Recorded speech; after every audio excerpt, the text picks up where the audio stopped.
When I first time moved to the Netherlands, I thought to myself, is this the best country in the world to live in? Well, it's been a little over 2 years now and it's time for some self-reflection. Do I still love living here or do I want to leave this country? Let's reflect together.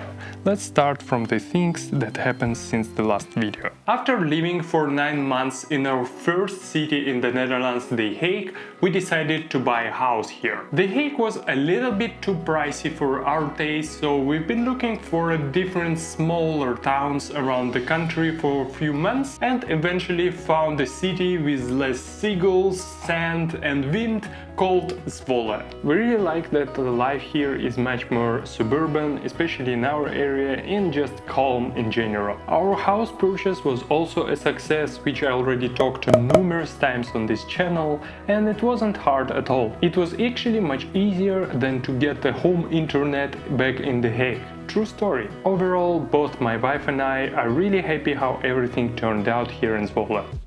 Hey! And by the way, if you're ever planning to buy a house in the Netherlands, I recently wrote an ebook. Here it is. Yeah, I downloaded it on my Kindle so it looked official. But basically, it's all the information I know about buying a house here in the Netherlands, all my experience, everything I researched. It's packed into this 55 pages ebook where you find everything you need to know to buy a house. I also created a couple of calculators for you. You can calculate renting versus buying, or your mortgage payments in the future, or how much the house will cost you during the lifetime. So it's a really nice package, and you can find it by this link or click the link in the description and buy it for yourself. It's a really nice tool and information that I wish I had when I was buying a house. Now back to the video. The second big thing that happened is I recently quit my job to work full-time on my online business, and this is not 100% related to the Netherlands, but also kinda is. Despite being a little bit pricey, I think this country has an absolutely perfect environment and vibe to work on your own thing, and just in general rediscovering yourself if it's something you're into. It's an extremely stable country, so I never distracted by things like politics or economic instability, and it doesn't sound like much, but I'm coming originally from the country with a not so stable environment. I can tell you it's such a great breather to finally be in a stable environment. Of course, I completely understand, because this country is a high cost of living country.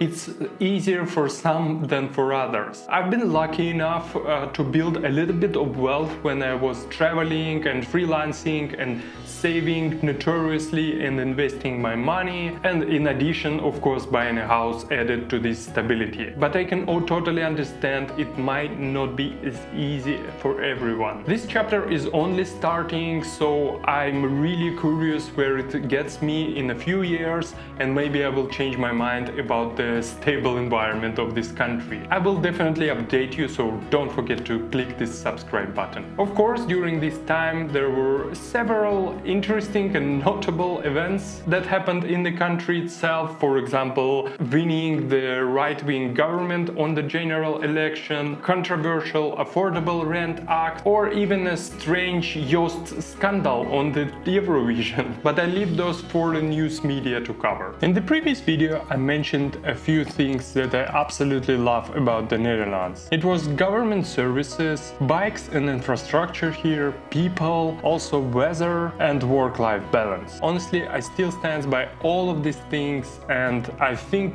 they are the reason of the excellent quality of life here in the Netherlands. Since the last video I used even more government services. I started my business, I paid the taxes a few times, I also bought a car, and we got the tax refunds from the purchasing a house. Everything went super smooth and we got the results really quick. The infrastructure also still really amazes me. I use my bike a lot, and recently we purchased a car, so I'm a beginner driver on the Dutch roads. Even the driving here is absolute pleasure. I still enjoy Dutch people and their nature.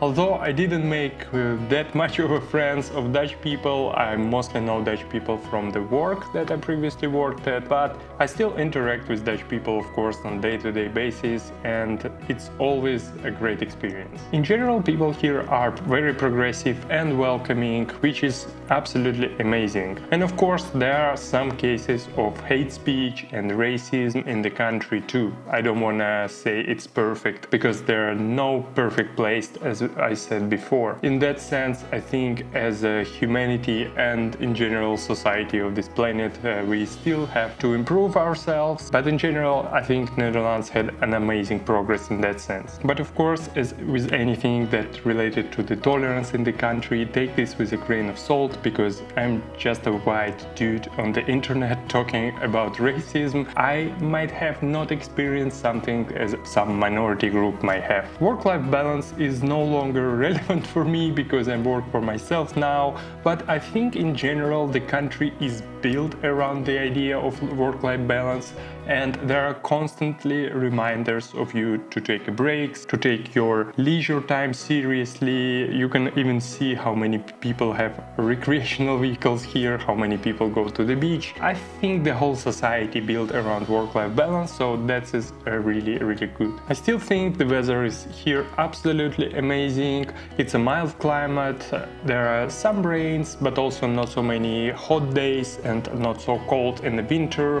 I really like this part, but I would say I have a small update, because we experienced a couple of winters already, and winter here, especially here in the north part of the country in Zwolle, they are really depressing and gray, even for my taste. That's why I think the perfect setup would be to go somewhere for December and January, like Spain or Portugal. So for me it would have been perfect setup, and we even tried that already. We visited Valencia last winter for 1 month. If you haven't seen my video, check it out in the link in the description. And this year we might do the same. We probably go either to Portugal or to Greece by car. But yeah, apart from winters, I think the weather here is really nice. One point I wanted to add to this list, I didn't mention it in the last video, is safety. Especially after moving to this suburban area in a smaller town, I really enjoy the safety of the area. I really like how kids, for example, can just play outside on the streets, and also there are a lot of cats wandering around. Nobody is worried about their safety. Also, in general, the crime here is not really common, especially in our area. Also, everybody is just helping each other in kind of neighborhood watches. If something suspicious happens,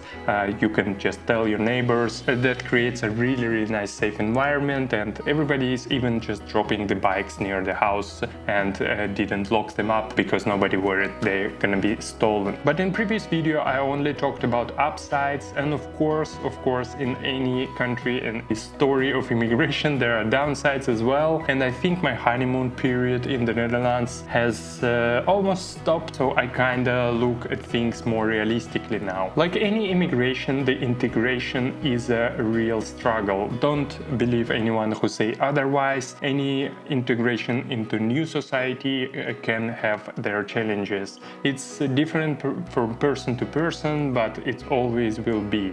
And I think you always will be pursued as a foreigner in a foreign country, especially if you don't speak the local language like I still struggle with. And I think it takes quite a bit of time to integrate really well. So you always kind of have this feeling of being left out. Some people going through this really hard way. For me, it's fine. I kind of used to travel and live in different places, but I can totally understand that some people are going through really hard time when they're trying to integrate. Not speaking Dutch is of course completely my fault, and I'm trying to learn it faster, and I'm gonna be aiming to this. I'm not great at learning languages. I just don't enjoy the process of learning language, and it took me a while to learn English even, and it's still far from perfect. The Dutch will be the same probably, so this part is still a little bit hard. Another point, of course, is how expensive the country is. There is no way around it. The Netherlands is expensive. The taxes, groceries, the rent, the houses, everything. It's not as expensive you may think at first, but it's still quite expensive. It's definitely one of the top countries in terms of high cost of living. It really helps us that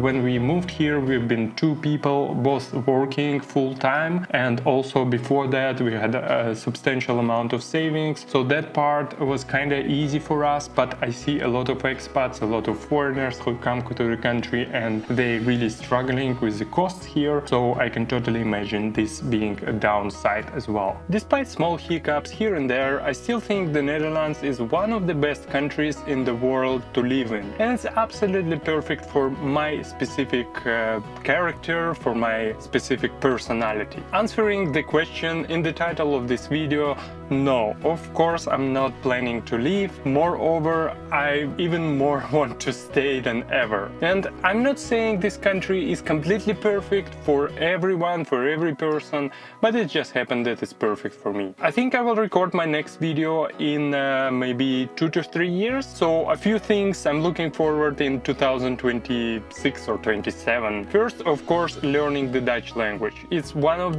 my main goals for the next years. I really want to integrate into society. I really want to be able to speak with Dutch people on the language they can communicate much better. Even watching the news or some local movies in local language, this is one thing I'm really looking forward to. Of course, getting my passport and citizenship here, hopefully it will happen after 5 years residing here and the government will not increase this requirement. Another thing, we might consider moving to a bigger city, but with this one we are not sure yet. I absolutely love Zwolle and vibe here, and I think the location is absolutely perfect. A lot of green forest around and national parks nearby. But as a person who spent most of his life living in the big urban environments, in the big cities, I kind of miss this vibe a little bit. I miss the urbanism, the expats and foreigners, startup and creators culture, all these things. Every time I go to Rotterdam or Utrecht and I feel this energy and it kind of fills me up. I kind of miss this a little bit. It's not an issue to travel to these cities, especially now when we have a car, but it's still not the same as living in them, right? So in the next video I'm really looking forward what decision will we make and whether we move or stay here in Zwolle. And related to the Netherlands, I'm of course looking forward to tons of future travels and making content about them on YouTube, just in general building my online business. So thank you so much for watching this and my other videos and supporting me on this journey. If you want to go further, the best way to support me is to buy this guide to buying a house in the Netherlands I talked about on this video. But also, if you wanna support me on the regular basis, you can subscribe to a membership on YouTube or on Buy Me a Coffee. There's not many perks yet, I will work on them later, but this is just if you want to support me. All the links you will find below in the description. Don't forget to subscribe to my channel to see the future videos, check my other videos about life in the Netherlands here, and see you in the next one. Doei doei!